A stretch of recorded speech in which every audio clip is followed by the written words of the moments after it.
中等电广播加过来呀，拉香扎罗，更个罗珠这你这年的南达拉塞，今年东跟这边首先你记得个老子，刚到这边做马这个门都等么来记着，这做跟拉我就大这样老这样的送，这都是这种你么你弄的这找着中在。마르그 마제 등그람녀가 전혀 점자라드나 돈에다 잡심다서 연달에서 제체도 저저저다 전이 견제달로 마제는 장호라야란다다 오마라바자나다 오마라바자나다 오마라바자나다 오마라바자나다 오마라바자나 오마라바자나다 오마라바자나다 오마라바자나다 오마라바자나다 오마라바자나다 오마라바자나다 오마라바자나다 오마라바자 오마라바자나다 쯔등지짐제로 오지르지 달로다먼바라우사네 과단담조종로 도바이 로두로비나와 지도서 냐지 젠보조드니메자 존네 몰로 젠보나자 바그라당암 잔두제머도 돈바디지 장라상자로 各位法师，各位道友，大家上午好。Good morning to all ordained members of the audience and everyone else who has come this morning. 我们现在开始讲今天的课，听课之前，请大家发菩提心。We are going to now begin with this morning's teaching, and before we do so, please everyone make an aspiration of bodhicitta. 菩提心就是我们大乘佛教的灵魂。Bodhicitta is the soul of the Mahayana teachings. 菩提心也就是大乘佛教的精华。It's also the essence of the Mahayana path. 同时也是大乘佛教的基础。And at the same time, it's also the foundation of the Mahayana path as well. 也就是说，如果没有菩提心，就没有大乘佛教。So we could say that without bodhicitta, we wouldn't have the Mahayana path at all. 那么我们无论是学净土宗、禅宗，或者是藏传佛教的各个的这个教派，那么这些都是大乘佛教。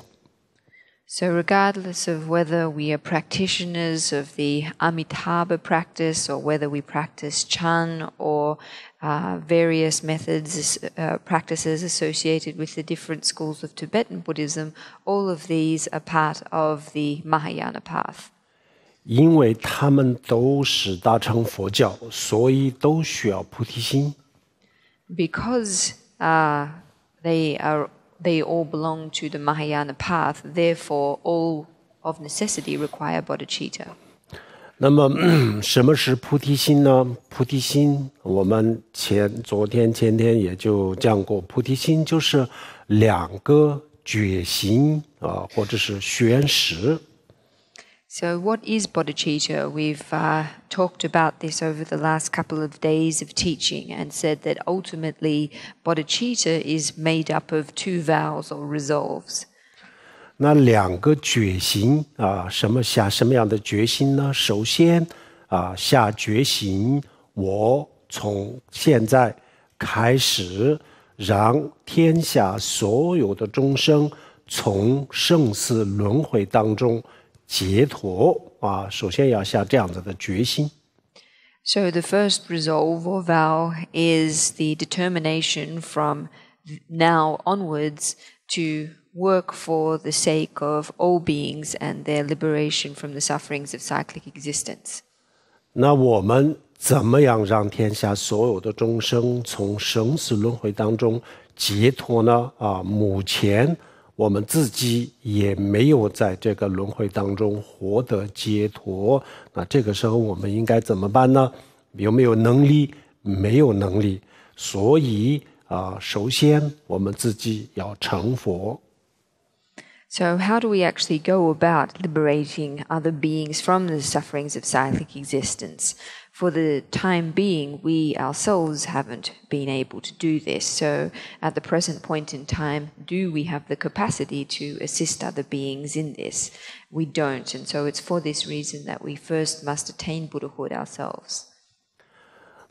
第二个决心就是为了让天下所有的众生解脱而下决心自己先成佛。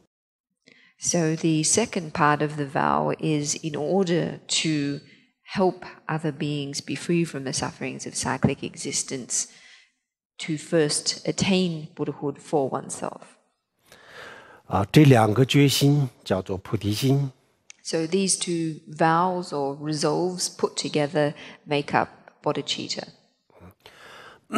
那我们今天听课的时候，大家要发这样子的菩提心。So today, while we are listening to this teaching, everyone needs to do so with an aspiration of bodhicitta. 不仅仅是我们今天听课以后我们做任何的善事烧香拜佛、诵经、磕头、学习、大坐，所有的这些善事都需要这样子的菩提心的基础。But it's not just during today's teaching that we need bodhicitta in our minds. Any kind of positive action or dharma action that we engage in, whether it be making offerings of incense to the Buddha, reciting sutras, doing prostration, studying the Dharma teachings, meditating, etc., all of these positive actions need to be undertaken on the foundation of bodhicitta. 这个就是我们整个大乘佛教的学习修行的目标。Bodhicitta is in fact the cultivation of bodhicitta is the goal of all of our Buddhist study and practice. 这个菩提心需要训练，需要修行。如果没有修行的话，我们一下子让我们要发出一个这样子的心，不是很容易的。So bodhicitta is something that we need to cultivate through practice to attempt to generate this aspiration to begin with is something quite difficult. 好，这个就是我们今天讲的这个菩提心。接下来我们就讲今天的课。So that is bodhicitta, and we're going to go on now with the topic of today's teaching. 今天我们讲如何证悟空性。So today we are talking about how to realize emptiness. 首先介绍一下这个我们佛教不管是显宗或者是密宗里面呢有多少个方法可以证悟空性。So what I'd first like to do is introduce how many methods or the methods there are for realizing emptiness, whether it be in the sutric tradition or in the tantric tradition. 证悟空性有很多很多的方法，但是呢，这些很多的方法可以归纳为3种不同的渠道或者是方法。So there are many different methods or practices for realizing emptiness. However, it's possible to categorize all of these different methods into 3 essential types. 这个3个方法当中呢，基本上显宗、密宗所有的证悟空性的方法都包含了。And within these 3 categories, or these 3 categories pretty much encompass all of the methods there are, including the methods from the sutric and tantric approaches. 在这个之前呢，我想我们应该再了解一下我们为什么要证悟空性。However, before we go on to this, the first thing we really need to talk about is why it is that we need to realize emptiness. 我们昨天的这个课里面讲过了，我们这个为什么轮回轮回的原因是什么呢？佛经里面就讲2个原因。So in last night's teaching, we addressed the reason of why it is that we continue to be reborn in cyclic existence, and we identified 2 main reasons. 这2个原因因为佛教它不承认这个造物主的存在，所以呢，他认为这个世界外面的世界，或者是我们的这个还有我们众生还有我们的内在的这个心精神他们的诞生，他们的这个存在，还有他们的这个灭亡都是因为因缘有因有缘。只要有这个因缘，他们会诞生还有他们会存在，或者是他们会毁灭。So because Buddhism doesn't accept the theory of a creator God, it regards the external phenomenal world as well as our inner psychological world as arising, existing, and then passing due to causes and effects. And as long as these cause and effects are operative, we will continue to arise, exist, and then cease to exist.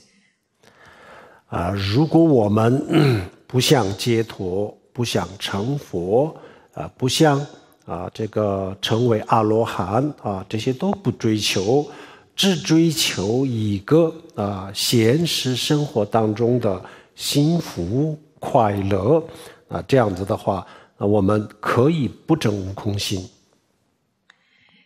If we don't have the goal to attain Buddhahood, if we don't seek to attain arhatship, if our goal instead is simply to achieve happiness and joy in our everyday worldly existences, then it's not necessary that we do realize emptiness. 因为现实生活当中的这个幸福和快乐平时我们自己行善断恶，尽量的做好事这样子就善有善报，这样子就可以得到幸福和快乐，不需要证悟空性。The reason for this is that in respect of our everyday lives, if in general we do our best to undertake positive action and avoid negative action, then with the law of cause and effect, we will generally be able to lead a happy life. It's not necessary for us to realize emptiness. 如果我们觉得现实生活当中的所谓的幸福和快乐实际上是很短暂的还有就是所有的这个幸福快乐都是相对的，没有一个绝对和永恒的幸福和快乐。然后我们为了这一点幸福和快乐，我们把一辈子的时间都打在这个上面，都消化掉。这样子的话，如果我们觉得不划算那样子，那我们就需要有一个更崇高的追求这样子就需要证悟空性。If, however, we regard the joy and happiness that we experience in our lives as fleeting in nature, relative, not eternal or ultimate, and if we regard the fact that we devote all of our life energy for the sake of achieving this little amount of happiness and find this in fact not to be a worthwhile kind of energy and time investment, then it's necessary that we do have a higher purpose or a higher goal. And if this is the case, then it is necessary that we work to realize emptiness. 那需不需要证悟空心啊？就是看我们选择什么样的路。如果我们走这个世俗的这个路，就是追求现实生活当中的这个利益当中的这个现实生活当中的快乐，如果走这条路的话，那可以不证悟空心，所以佛教也不会教我们一定要证悟空心。So whether or not we need to realize emptiness really depends on the path that we select for ourselves. If we decide that we wish to follow a worldly approach or a worldly path, that is one where we pursue benefit in this life, happiness in this life, then it's not necessary for us to realize emptiness. And so Buddhism or the Buddhist tradition doesn't insist necessarily that everyone must realize emptiness. 如果从这个轮回当中要解脱想了脱生死，如果我们不愿意在这个流转这个轮回当中这样子的话，那就是必须要证悟空心。However, if we aim to liberate ourselves from cyclic existence, if we are no longer willing to continue spinning in samsara, then it is necessary that we do realize emptiness. 因为我们这个流转轮回原因这个轮回的它的原动力我们就一直都在这个轮回当中循环不停。那么这个原动力，它的动力是什么呢？昨天我们也讲过，它的动力就是无明。第一个就是无明，第二个就是我们的欲望我们的欲望和这个无明，就这两个。这两个是我们流转轮回的主要的因素。The reason that we do continue cycling in samsara endlessly, the reason for this, or the force, the energy, the power, the force that keeps us cycling in samsara is primarily twofold. Last night we identified the two reasons that underpin this force that keeps us in cyclic existence. And the first of this twofold reason was ignorance, and the second was desire. These are the primary two causal factors that keep us being continually reborn in cyclic existence. 现实生活从我们的角度看，它是一个非常真实的，对我们而言是一个非常真实的东西。它的每一个东西都是很真实的，显得非常非常的真实。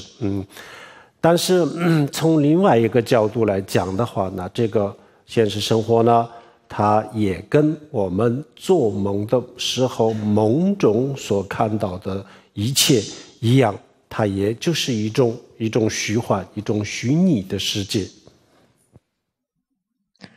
In our everyday lives, everything around us appears to be very real indeed. However, from another perspective, we can see or perceive everything as being the same as everything we see in a dream. That is, that everything in our lives is just an illusory world. 那么有一个问题呢，我们值得注意比如说我们做梦的时候呢，我们绝大多数的人都不知道我们自己在做梦。因为我们不知道我们自己正在做梦，所以我们对梦中的一切都有执着我们认为这是真实的。因为我们认为它是真实，所以它给我们带来的这种感受，也就是跟真实的东西或者是现实生活当中的东西的这个感受带来的感受是一模一样的。So there's one thing that we really need to pay attention to, and that is most people don't realize they're dreaming when they aren't dreaming. And because of this, they experience great attachment to everything they experience in the dream. And the reason for this is because we regard all that appears in the dream to be real. And on account of this, we experience feelings in our dreams in exactly the same way as we do in our everyday lives. 然我们醒过来了以后呢，才发现原来这一切都是假的，都是虚拟的。所以呢，我在梦里面的这些各种各样的追求，各种各样的这种想法都是错误的，都是很幼稚的但是呢，这个我们只有醒过来了以后才可以看到，才可以知道。It's only when we wake up that we realize that everything that happened in our dream was false, was illusory. We realize that everything we were chasing after, our thoughts, etc., were mistaken and quite childish. However, it's only after we wake up that we are able to realize this. 梦我们大家都知道它是假的但是呢知道是什么时候知道呢？已经醒过来的时候才知道。做梦的时候，我们大家都不知道它是假的。So everyone knows that dreams are not real. However, it's only when we wake up that we know that they are not real. Whilst we are still dreaming, everyone regards them to be true. 它实际上不是真实的，是假的。但是实际上是什么？根本就没有用，只是跟我们的态度有关系。如果我们认为它是真实的那它实际上是假的。但是呢，因为我们认为它是真实，所以它给我们的感觉就是真实的。So dreams are not real; they're false. However, whether or not they appear to us as real or false depends on our attitude. So if we regard what our dream as real, then even though it isn't, it creates in us feelings as if it were indeed real. 所以梦里面呢也有这种所有的这些情绪，所有的情感跟我们现实生活是一模一样。这一点大家都是非常清楚的。So in our dreams, we experience exactly the same kinds of moods and emotions and thoughts as we do in our real or everyday lives. This is something that everyone is very clear about. 那梦里面为什么有痛苦？为什么有快乐梦既然是假的，它为什么给我们能够带来幸福感和痛苦？为什么原因？我们现在一考虑，一回头一想，一思考立即就会发现这个原来是我自己把它当作是真实的，所以它给我带来真实一模一样的感受。So if our dreams are not real, then why do we experience suffering in our dreams? Why do we experience happiness? If the dreams are false, how do we experience these things? If we look to the reason and give it some thought, we can understand that it is because we regard our dreams as real, and as a result, our dreams are capable of producing in us the same feelings as if they were indeed real. 由此可见，凡是虚拟的、虚幻的东西，只要我们把它当作是真实的，它一定会给我们带来真实的感受。So from this, we can clearly see that illusory things, as long as we regard them as real, we'll be able to create in us feelings as if they were. 这样子，我们的现实生活会不会也是这样子？ So, could it be that our everyday lives work like this too? 这样以后呢，我们有一个很大的这个思考思维或者是观察的空间。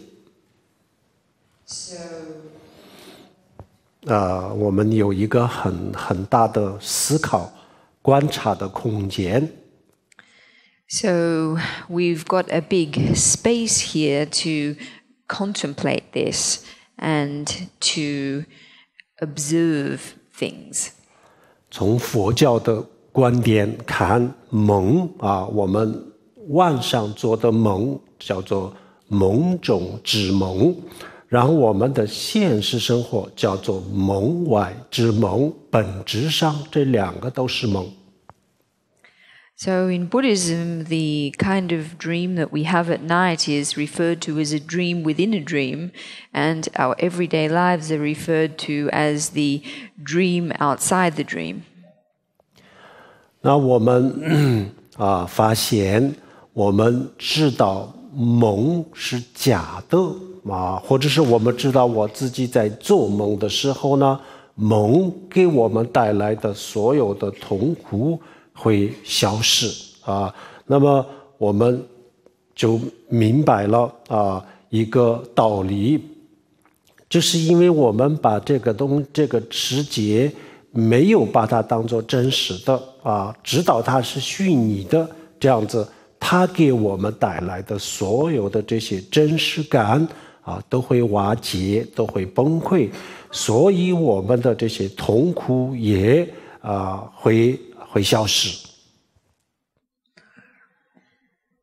So when we understand that our dreams are not real, or when we realize that we are dreaming, then all of the suffering that is generated by the dream disappears, just like that.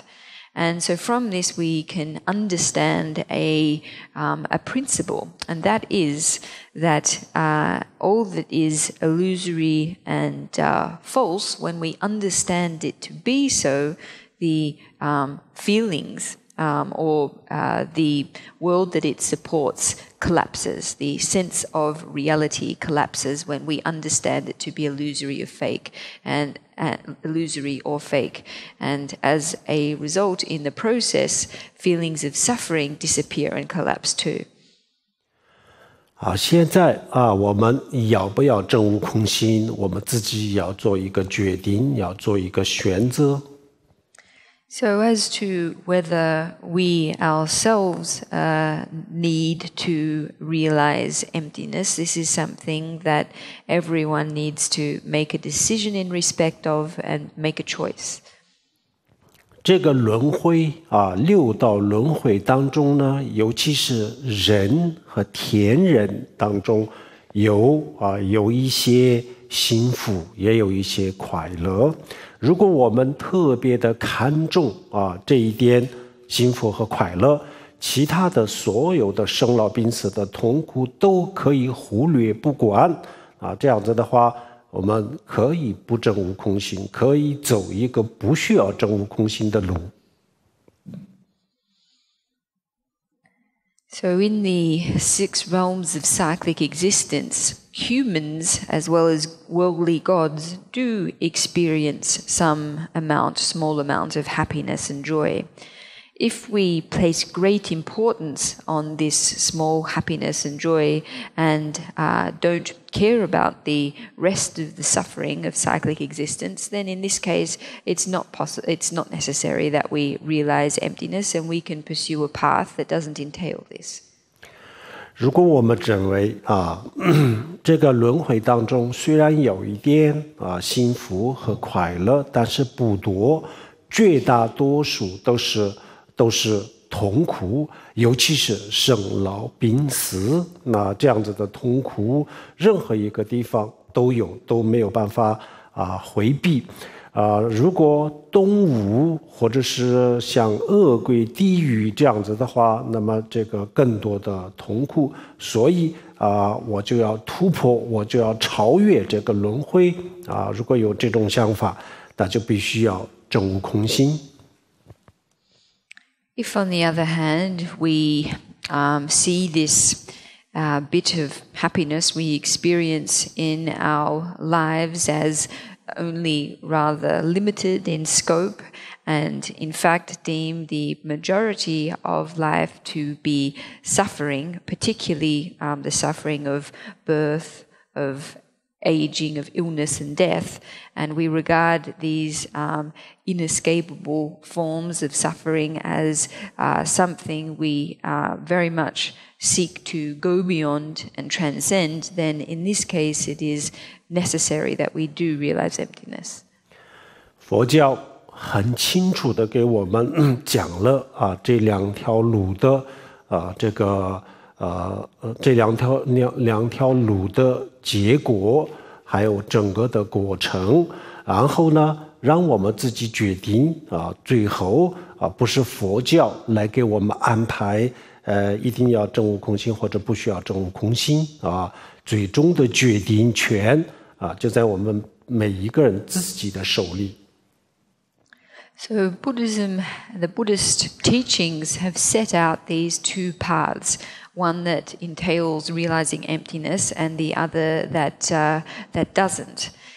The process of following these two paths, the different results that these paths will lead to are something that is set out for us by the tradition. However, as to the question of which path it is we pursue, this is not something that the Buddhist teachings seeks to dictate for us. The choice is up to each of us as individuals. 好，这样子这一项我们就讲了简单的介绍了为什么要证悟空性。So just now we have looked at why it is that we need to realize emptiness. 好，接下来再给大家介绍这个证悟空性的3种不同的方法。And I'd now like to go on to talk about the 3 different ways there are for realizing emptiness. 这个3种不同的方法当中的第一个方法呢，是一个比较简单的方法，也就是我们大乘佛教里面呢常用的一个方法。So the first of these methods is a relatively simple and straightforward one. It's one that is commonly used or commonly pursued in the Mahayana school. 这个方法呢，就是一种推理就是逻辑推理。推理什么？推什么呢？就是通过一种这个观察的方法来观察这个世界，然后就是观察我们自己的内在的这个精神最终就获得一个结论，就是这个世界确实是一个虚幻、一个虚拟这样子的世界。So this first approach is one that entails a process of logical reasoning, or it's a method of investigation, one that entails us looking at the external phenomenal world as well as our minds, and ultimately arriving at the conclusion that the world, phenomenal world, is illusory. 这个推理的方式第一次出现在大乘佛教和小乘佛教的佛经上面。And this method or process of logical reasoning first or originated in the scriptures of the basic vehicle and the greater vehicle. 后来龙树菩萨就把这个佛经里面的所有的这些推理的方法都集中在一起，就是写了一本书叫做《中观》。And then later in the Buddhist tradition, Nagarjuna compiled these approaches into the writings of the Madhyamaka school. 中观就是一个非常非常有效的一个推理的方法，就是通过一种推理思维观察的方法，让我们明白这个外在内在所有的世界都是梦幻泡影，都是像梦如梦如幻这样子的虚拟的世界。So the process of logical reasoning here is one that is extremely effective. Through a process of investigation and logical reasoning, we can establish that the external world as well as our internal world are both illusory like a dream.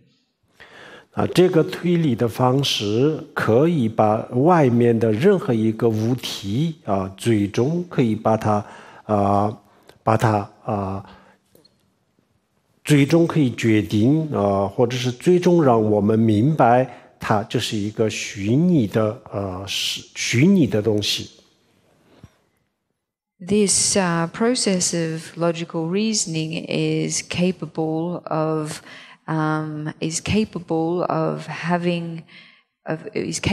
showing that any object or phenomenon in the external world is ultimately illusory in nature.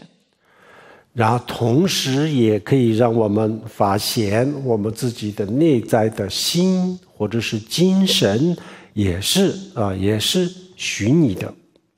And at the same time, this approach is also capable of having us realize that the nature of our minds as well is illusory too. 通过这种方法去观察的时候呢，万事万物都可以变成空性。So relying on this method, ultimately, we can understand that everything is ultimately empty. 实际上不是万事万物变成空性，它本来就是空性，而是让我们明白万事万物是空性。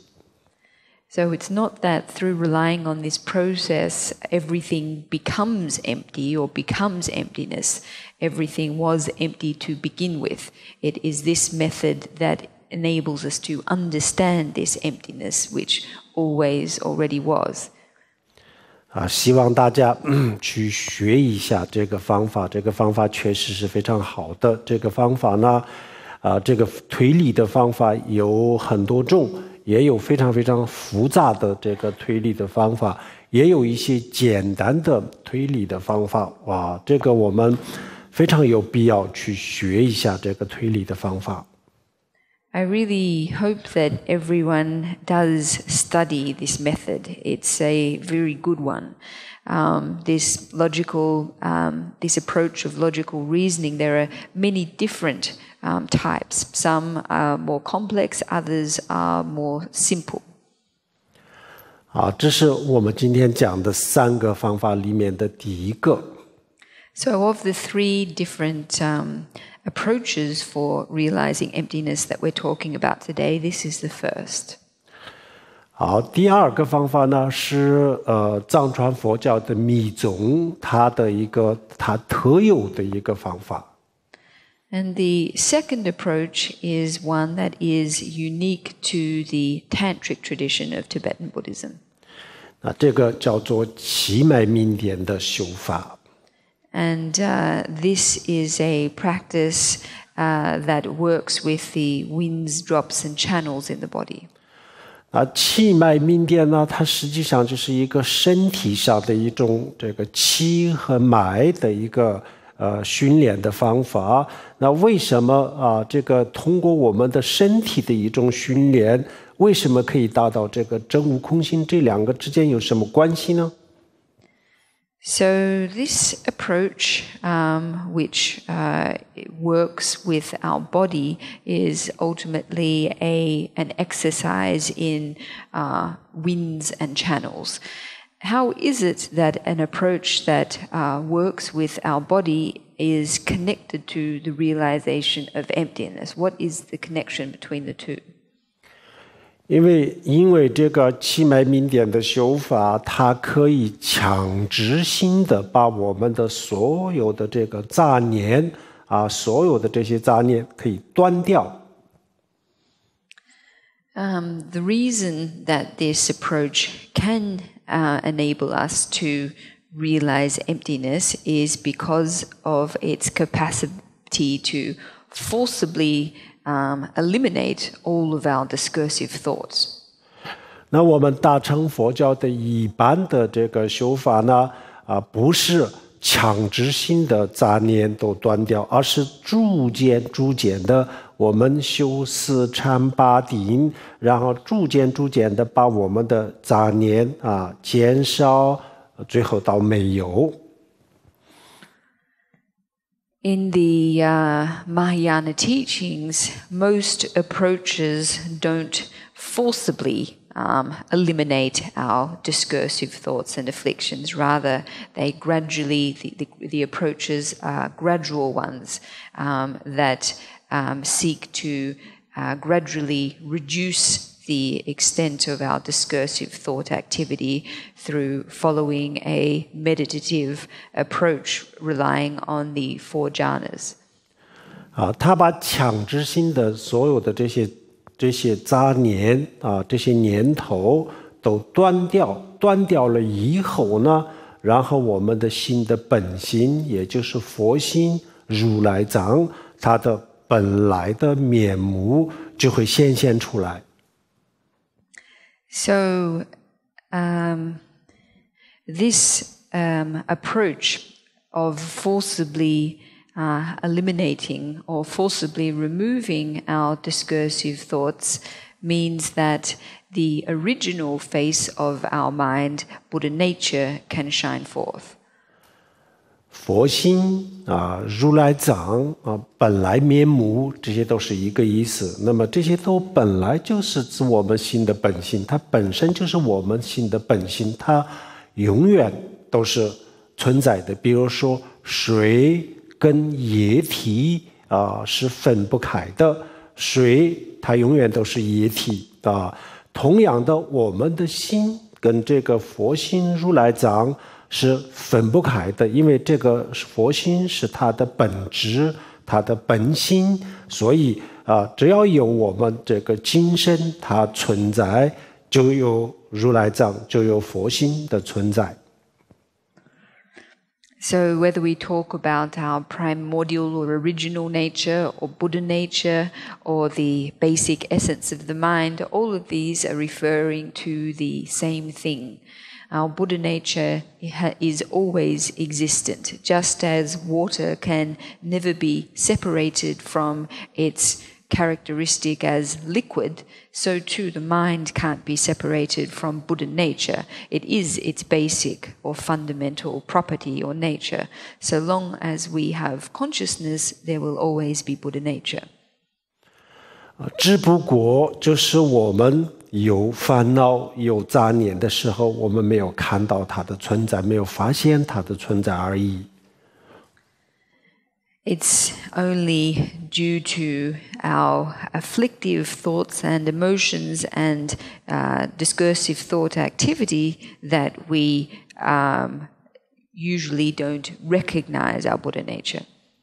通过七脉明点的修法，把所有的杂念、所有的念头断掉了以后呢，然后我们可非常容易的发现或者是体会、体悟本来的面目就是我们的心的本心。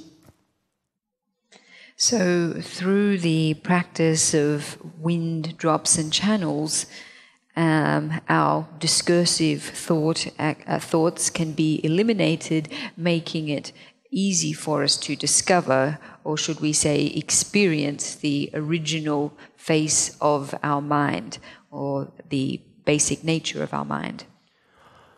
第三个证悟空性的方法呢，跟前面的两个就有一点不一样，因为它第一个它没有用这个观察的方法，它不需要逻辑的推理第二，它也不会用这个七脉明点的这个修法，它也不需要这个修法，所以它跟前面的两个渠道、两个方法就有一点不一样。Now, the third approach for realizing emptiness is different from the first two. To start with, it's not one that relies on a process of logical reasoning. At the same time, neither does it involve manipulating or training our winds, drops, and channels. So it is a different approach to the two that we have just spoken of. 他的方法呢，就是直指人心直接就把人的心的本心指出来，让我们看到一个这样子的方法。这个是藏传佛教的大圆满还有汉传佛教的禅宗的方法。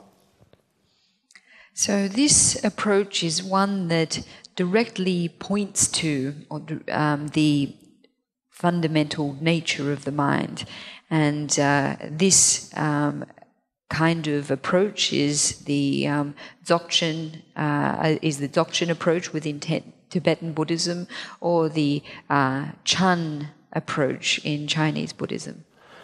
这三个不同的方法，他们最终达到的这个目的都是基本上都是一样的，效果都是一样。虽然是这个观察的这个能力呢稍微有一点点差一点，他看到的稍微有点模糊一点，但是呢不管是他的模糊的看到或者是很清晰的看到，实际上看到的东西都是一个。So each of these three approaches that we have now mentioned have the same goal, and they produce the same result, even though there is some discrepancy in the clarity with which each of these methods perceives or experiences the same result. In any case, what they discover or experience is the same thing. 这三个不同的方法都需要一个共同的基础，这个共同的基础呢，就是禅定。So each of these three approaches require a foundation in common, and the foundation that they each require is one of meditative concentration. 没有禅定的情况下也可以证悟，但是呢，这个证悟不稳定时有时无这样子，有些时候就感觉稍微比较好，有些时候感觉不好，甚至有些时候呢根本就感觉不到，所以需要有禅定的基础。如果有禅定在禅定的基础上悟到了这样子证悟的境界是很稳定的随时随地都可以进入这个状态。If we don't have meditative stability, then our experience of emptiness won't be stable. Sometimes it will be better, sometimes it will be worse, sometimes we will not be able to have any experience of it at all. However, if we realize emptiness upon a foundation of meditative stability, then our realization will be stable in nature and ongoing. 好，这个是我们今天讲的理论。接下来给大家讲一讲这个禅定怎么样用的一个具体的方法。So that is the theoretical component of this morning's teaching, and from here on in, I would like to introduce to everyone a method for cultivating meditative stability. 禅定在佛教里面，大乘佛教、小乘佛教，还有这个显宗、密宗里面所讲的这个禅定。有各式各样的方法，特别的多非常的多。那这样子的话，我们今天就给大家介绍一个显宗还有密宗大家都用的、大家都共用的一个禅定的禅修的方法。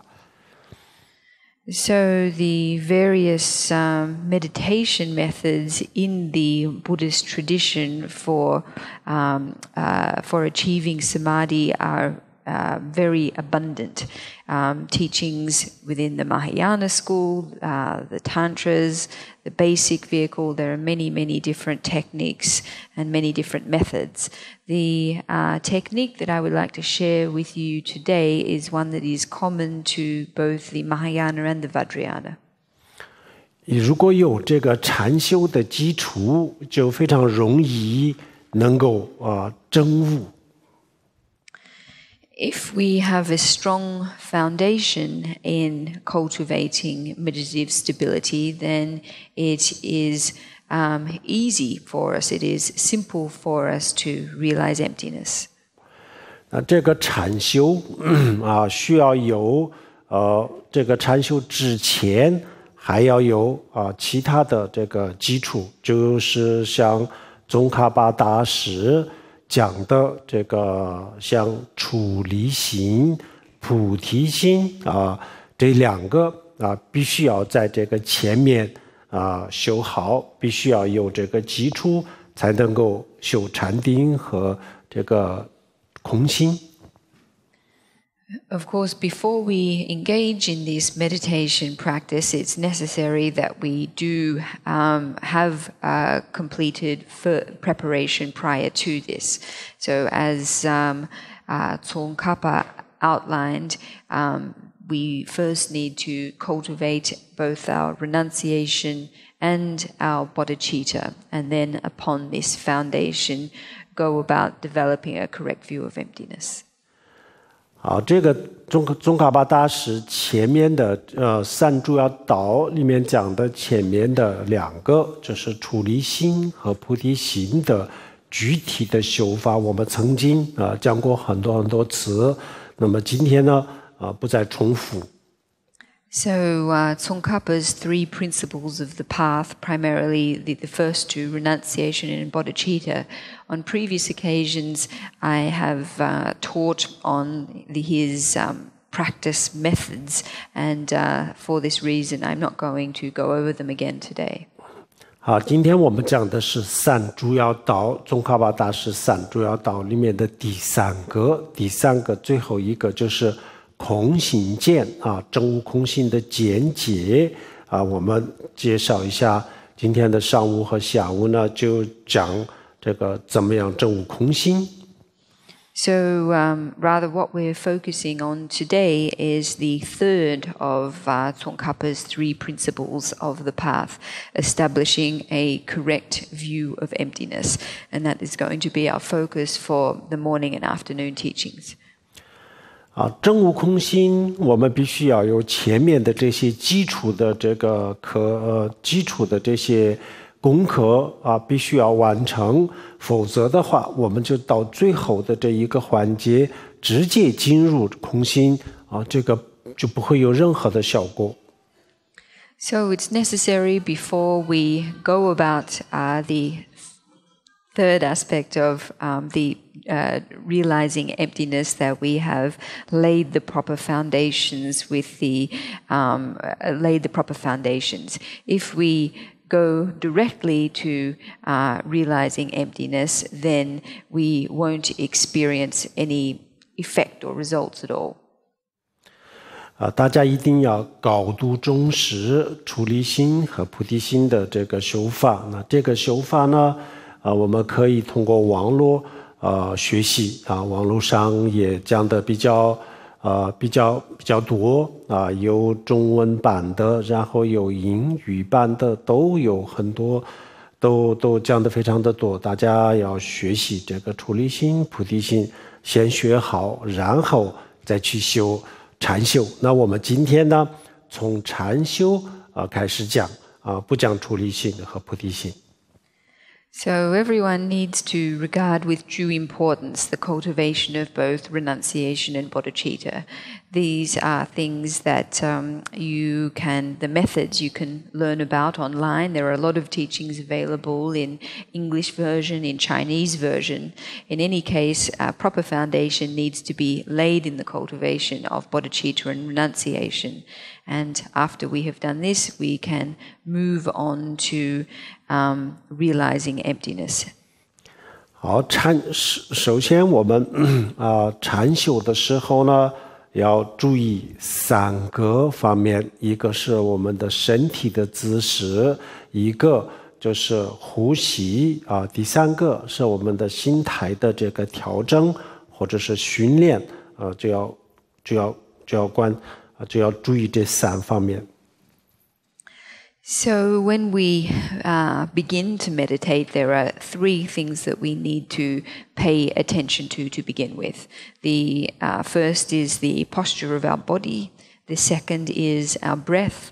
And the third thing is our mental attitude. 好，首先我们打坐的时候身体的姿势有7个方面7个姿势，这叫做毗卢七法，也就是毗卢支那佛的身体的姿势。So to begin with, in terms of our bodily posture, there are 7 points that we need to be aware of, and these 7 points are referred to as the 7 meditation points of Vairocana. 第一个，我们打坐的时候如果腿没有什么不方便的话，那就是要盘腿那我们今天就坐在这个椅子上就不方便，没关系的。以后打坐的时候呢最好能够盘腿但是如果腿实在是就不能盘不起来的话，坐在椅子上打坐也可以，但是一般的情况下呢，最好能够盘腿，把腿盘起来。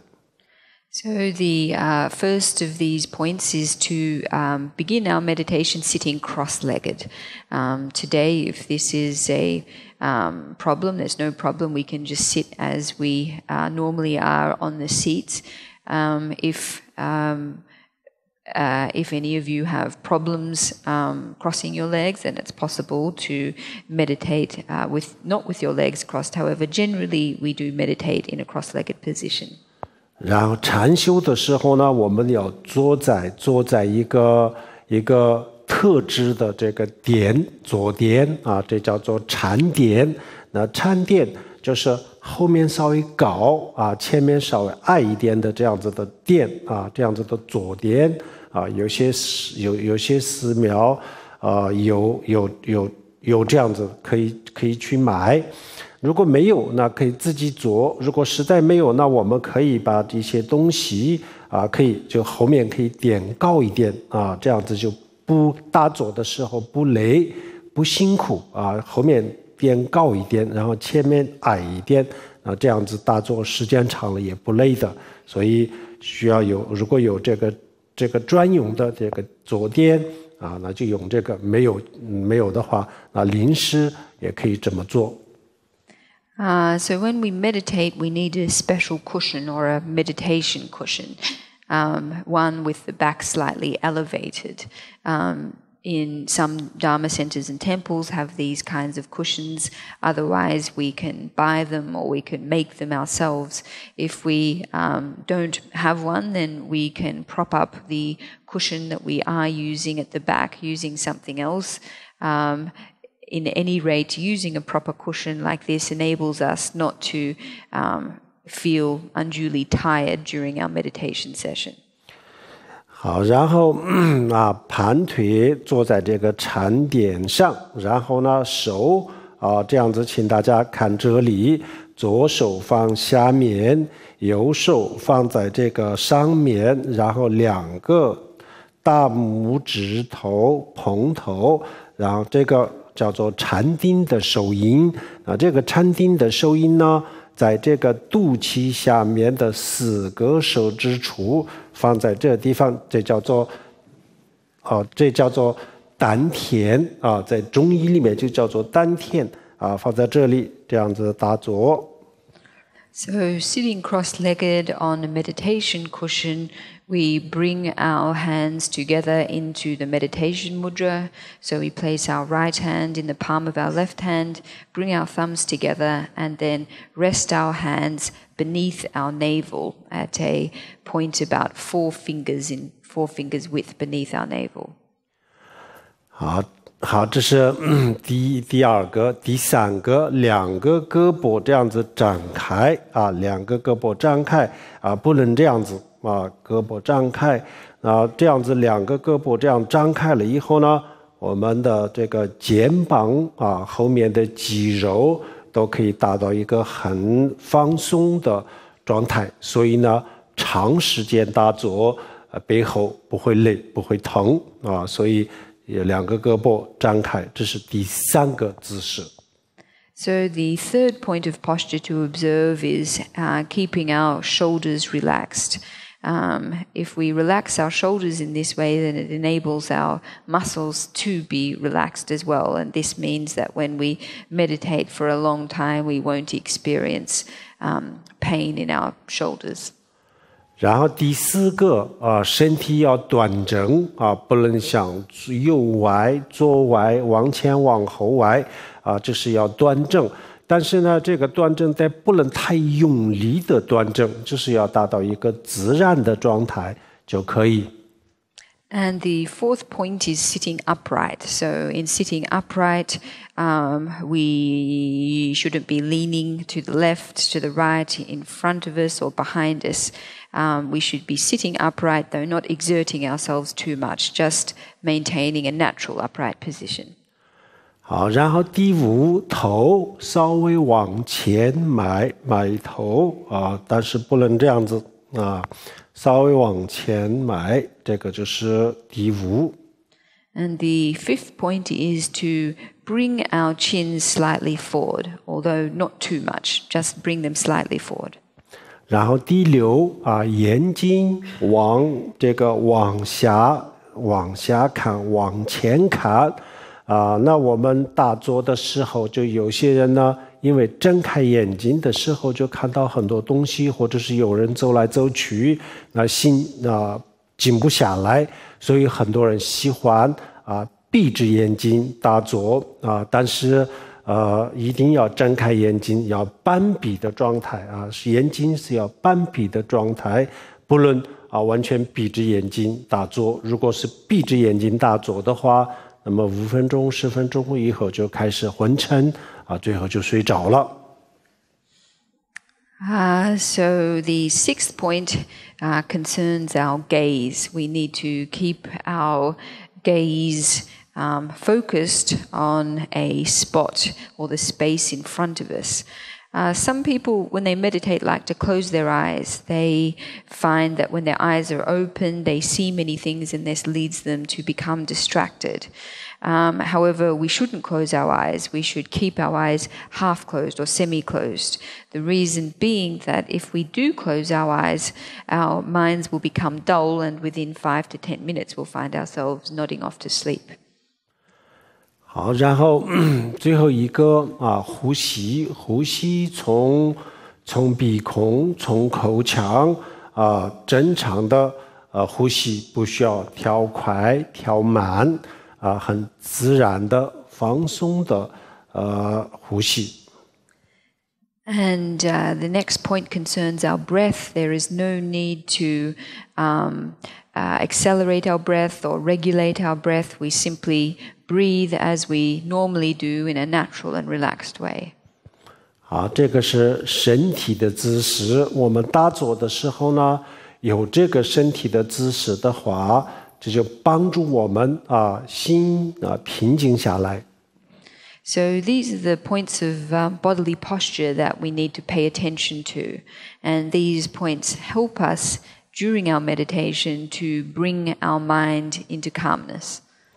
禅定的这个功夫有达到一定的时候呢，没有这个禅定的基础，没有这个姿势的话，也应该是没问题。但是呢，平时我们比如说在自己的佛堂或者是稍微比较安静的地方专门的去打坐的时候呢，最好以这个姿势打坐。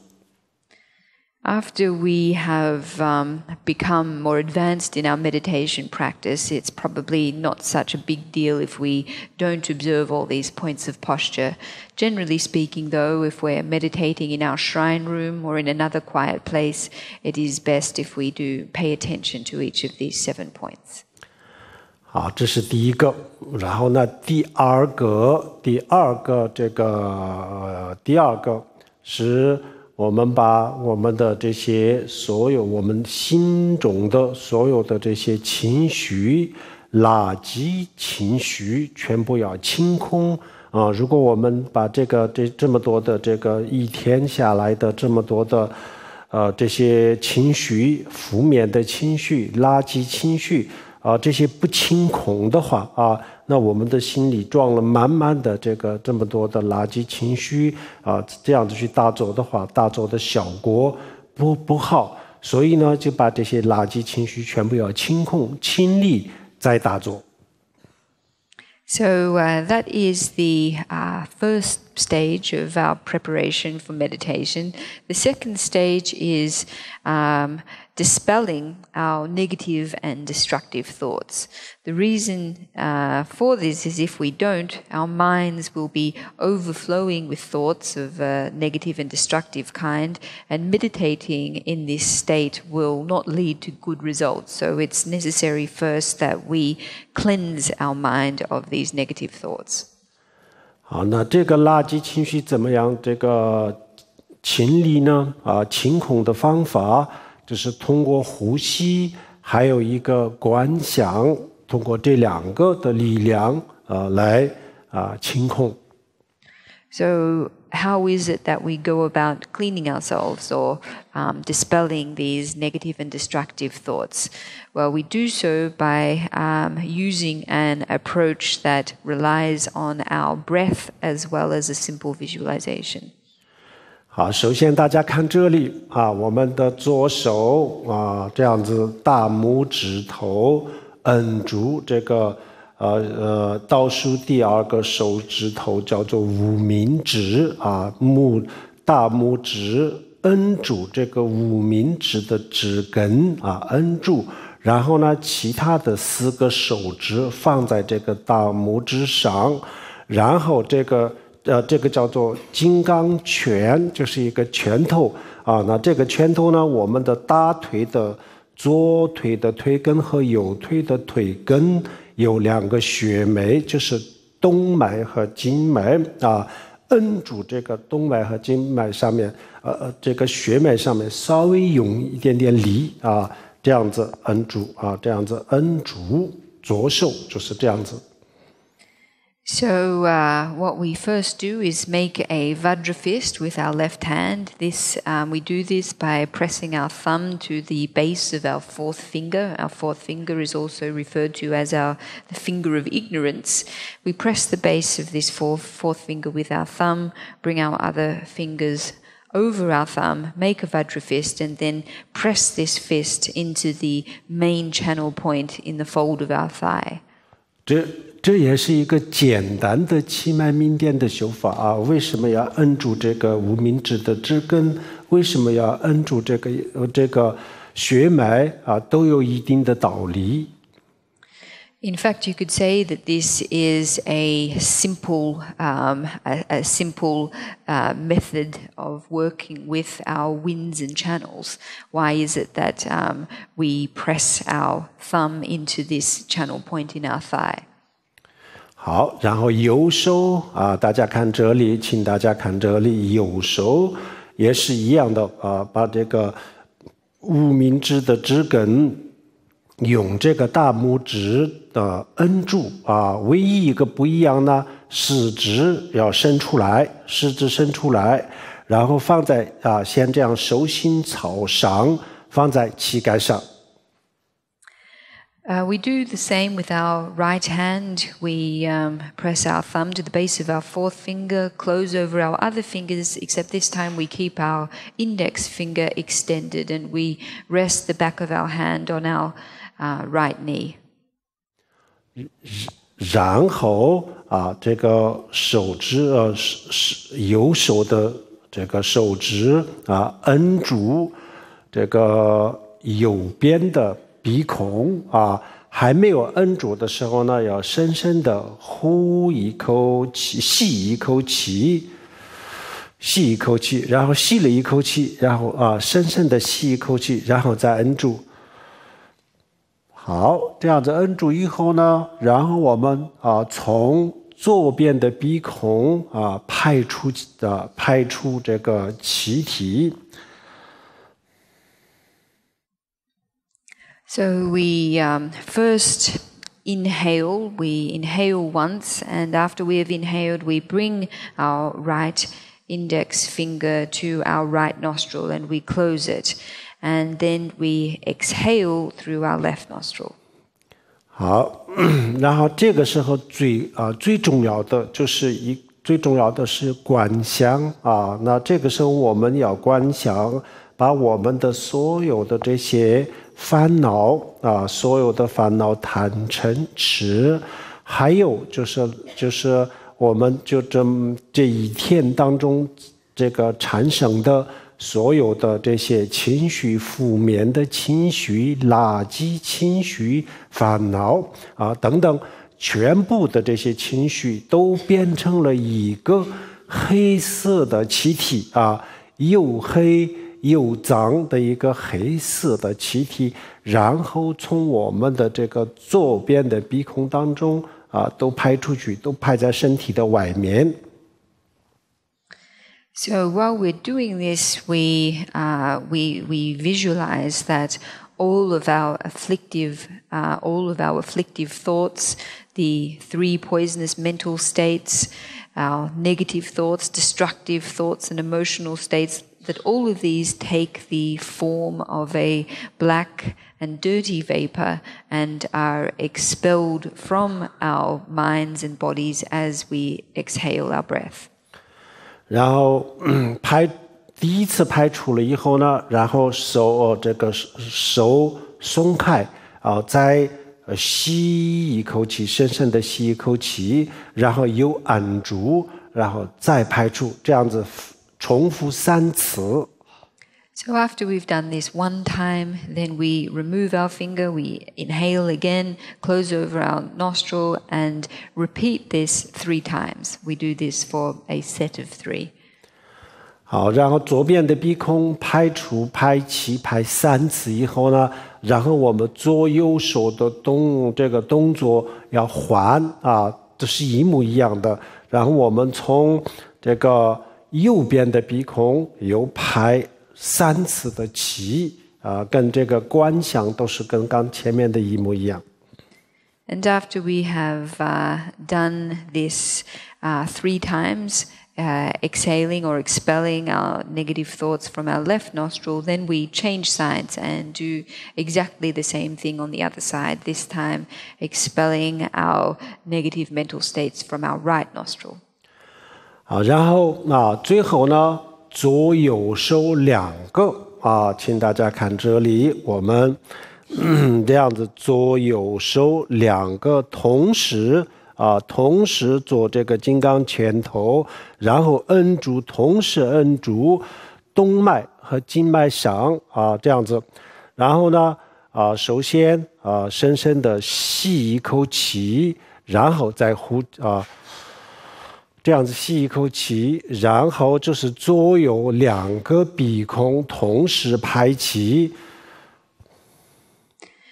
So after we have done 1 set of 3 on the left side and the right side, then we make a Vajra fist with both our left and right hands. Bring the Vajra fist to the main channel point in the fold of our thigh on both our left and right side. We inhale through both of our nostrils and expel the breath through both of our nostrils as well. 好，然后这个我们反复这样子以后呢，一共是9次左3遍，右3遍，左右一起3遍，一共就是这个9次9遍排除污气。然后这个完了以后呢，我们再观想我们的身体现在就变成了一个非常的纯洁、非常的干净透明，就像一个玻璃杯洗得干干净净一样，把所有的这些垃圾的情绪全部排在外面，现在就变成了一个非常纯洁非常清净的身体和心情。So after repeating this for 3 times on the left, 3 times on the right, and 3 times both sides together, performing the same visualization each time, we have expelled the stale breath from our body. And after we have done this, we then visualize ourselves as now existing in a pristine, clear, and translucent state, just like a glass, with all of our negative thoughts and mental states expelled from us. We are left with a body and mind that is extremely pristine and clear. 好，这个方法呢，平时我们比如说不开心的时候难受的时候、难过的时候，或者是特别焦虑的时候、很有压力的时候很郁闷的时候我们也就是为了减压，也可以这么做，有帮助的。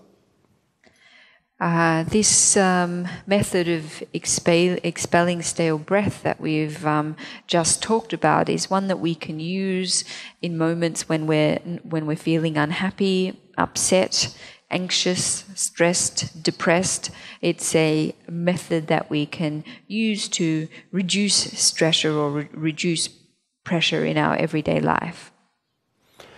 好，这个完了以后呢，这是第二个最后一个就是我们的这2个完了以后呢，第3个就是我们开始观想释迦牟尼佛在我们的前面观想一个莲花座，然后在这个莲花座上面呢，观想一尊释迦牟尼佛这释迦牟尼佛面朝我们自己就观想一尊释迦牟尼佛。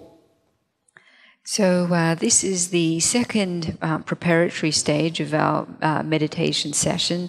The third and final stage entails us visualizing the Buddha in front of us. So in a space in front of us, facing us, we visualize the Shakyamuni Buddha seated on a lotus cushion. 好，然后呢，我们向释迦牟尼佛祈祷祈祷释迦牟尼佛，祈祷什么呢？祈祷释迦牟尼佛加持我能在这一座当中修出禅定，就是这样子反复的，很猛烈的心很强大的信心，向释迦牟尼佛祈请。然后就念这个释迦牟尼佛的名号，比如说南无释迦牟尼本师释迦牟尼佛南无本师释迦牟尼佛，或者是达雅他们尼玛哈曼那一说就是莲花上这个释迦牟尼佛的心咒这都可以的。然后就是这个祈祷。So in visualizing the Buddha in front of us, facing us like this, we pray to the Shakyamuni Buddha to bless us in this very meditation session so that we may achieve meditative stability or meditative concentration. And we pray for the Buddha's blessing with great fervent faith and devotion, and while we are praying we can recite the Buddha's name, or we can also recite the Shakyamuni Buddha's heart mantra as well. 这个祈祷的时间就不需要很长时间那比如说我们准备打坐1个小时的话，那这个祈祷大概就是5分钟左右就可以但是这个时间可以灵活一点，更长一点，更短一点都没关系的。So this stage of preparation where we pray for the Shakyamuni's blessing is not one that we need to do for a particularly long time. If we are going to be meditating for an hour, say, then it's okay if we do this for 5 minutes. Of course, there is flexibility here. It's possible to do it for a shorter or longer period of time too. 好，然后祈祷完了以后呢，我们再观想释迦牟尼佛的佛像从边缘上慢慢的变成一团光变成一团光，从身体的边缘开始变成光，最后呢就是变成一颗很小很小的一颗这个明点，也就是一个光就变成一个光亮点就像这个佛珠上面的一个柱子一样，那么很小很小的一颗光，然后这个光从我们自己的头顶从头顶进入了我们的身体，最后就到达了这个从头顶就往下到达了我们的心间心间。这个时候呢，我们再观想我们的心跟释迦牟尼佛的智慧融为一体，无二无别这样子观想。然后在这个观想当中，我们不去思考过去，不去思考未来，当下的心也就平静一个非常平静的状态当中安住安住，就在这个就是安住，意思就是说在这个当中停留。So when we reach we have finished praying for the Shakyamuni Buddha's blessing, then we visualize the outer edges of the Buddha turning into light, and then slowly the Buddha himself entirely dissolves into light until the light is the size of a small drop or a bead, just like a bead on a prayer mala. And this bead or this dot of light we visualize entering the crown of our heads and then descending from the crown of our head to our heart. And when it reaches our heart, we visualize that the mind and the wisdom of the Shakyamuni Buddha mingles with our own such that they become inseparable. And then without giving rise to thoughts of the past or the future, we simply rest in this natural state of stillness and equanimity. 好，这个安住就不需要很长时间，也就是几分钟就可以，2、3分钟、4、5分钟都可以。我们这样子观的这个安住的时候，还没有什么其他的念头就可以继续安住。然后开始产生一个念头的时候，然后我们就不需要再修这个然后我们开始修另外的一个主题的禅修方法。So we don't need to rest in this state for a particularly long period of time. Just a few minutes is okay, 3 to 5 minutes. Or we rest in this state until thought activity interrupts us. So as soon as the next thought arises, we can move on from this stage and begin the core part of our meditation practice. 好，这一项都是这一项是我们修任何一个禅修。或者是我们打坐，任何一个打坐，在这个之前都需要的，必须要经过的。那我们做任何一个禅修都需要经过这个前面的这个3个要点第一个就是身体的姿势，第二个就是排除污气，第3个就是祈请释迦牟尼佛这3个任何打坐之前有这个是非常非常好的我们不管是藏传佛教的大作、汉传佛教的大作，任何一个大作，凡是佛教的大作，在前面有这3个，就是有相当大的帮助，非常好的基础。These three preparatory practices that we've just covered. Firstly, attending to our bodily posture. Secondly, expelling stale breath. And thirdly, praying to the Shakyamuni Buddha for his blessings. Preparations or a preparatory stage that we need to do in any kind of meditation session, regardless of what the meditation method or approach it is that we are practicing. So regardless of whether it be a meditation method in the Tibetan Buddhist tradition or in the Chinese Buddhist tradition, or indeed any Buddhist meditation method, following these or applying these three preparatory stages can be of great help and of a foundational assistance to our core meditative practice. 好，这个是我们修禅定的时候的一个叫做前行也是一个预备的工作。然后接下来再介绍这个禅定的主体的修法。So that is the preparatory work or the preparatory stage for our meditation session, and we're now going to move on to looking at the core part of the practice. 好，首先我们修这个禅修的时候呢，我们准备介绍一个我前面讲的这个密法。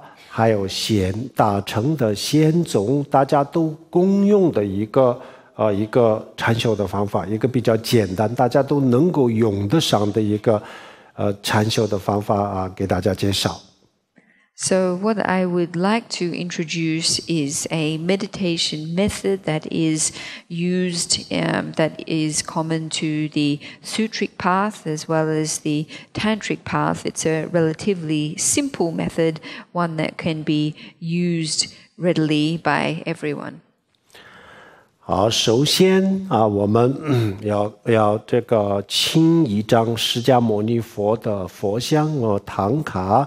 这个唐卡呢，小就是4个手指这么高4个手指然后大的就是就这么大，也就是一张 A4 纸这么大的话就可以，这个不能太大，如果太大了就注意力就会分散不能集中那么如果太小我们看不见，所以呢这个4个手指小到4个手指大到一张 A4 纸那么大，就请一个这样子的释迦牟尼佛的唐卡，或者是像这样子的释迦牟尼佛的铜像也可以的就放在自己的前面，我们可以这样子可以平视的地方放在前面，不需要往高处看，不需要往低处看，可以平视的地方放在前面。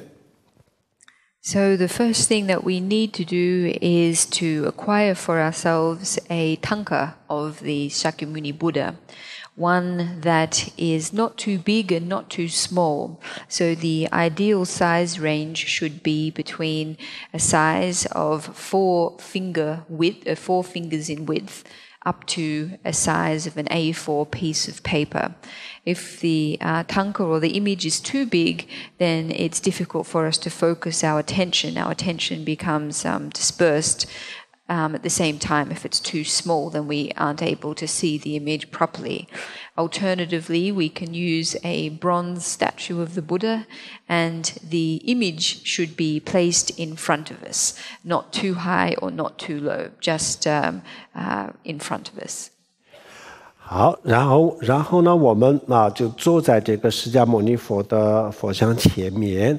我们用毗卢七法，我们上面已经介绍过了，用这个姿势坐在释迦牟尼佛的佛像前，然后呢，我们用2只眼睛看在佛的这个心间佛的心间很多佛像，尤其是汉传佛教的佛像，佛的心口就有一个丸子啊，就是心定在这个眼睛两只眼睛定在这个佛的心间啊，这是一个方法。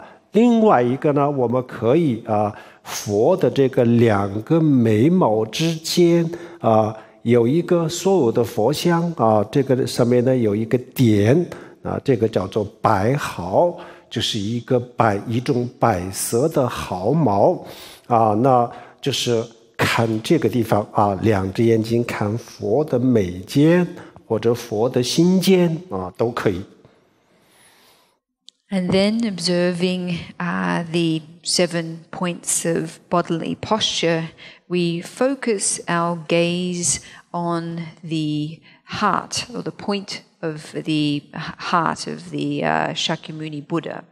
On many statues or images of the Buddha, particularly in the Chinese tradition, this point where the heart is marked by a symbol of the swastika.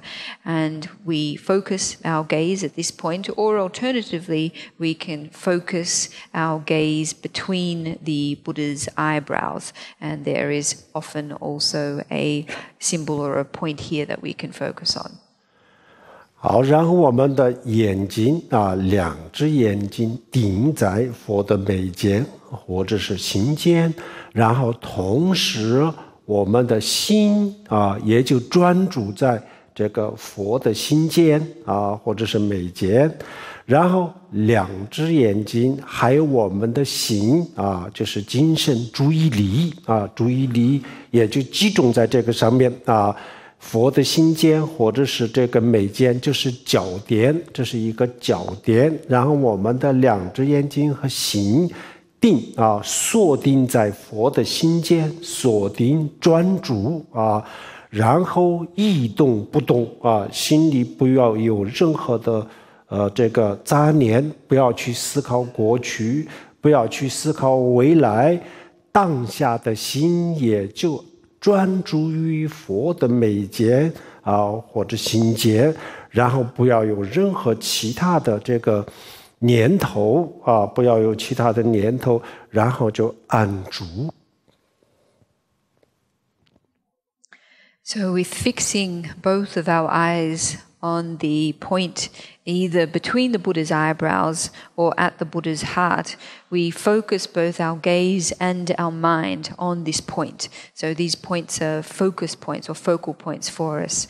We fix our gaze with complete concentration and focus single-pointedly at this point.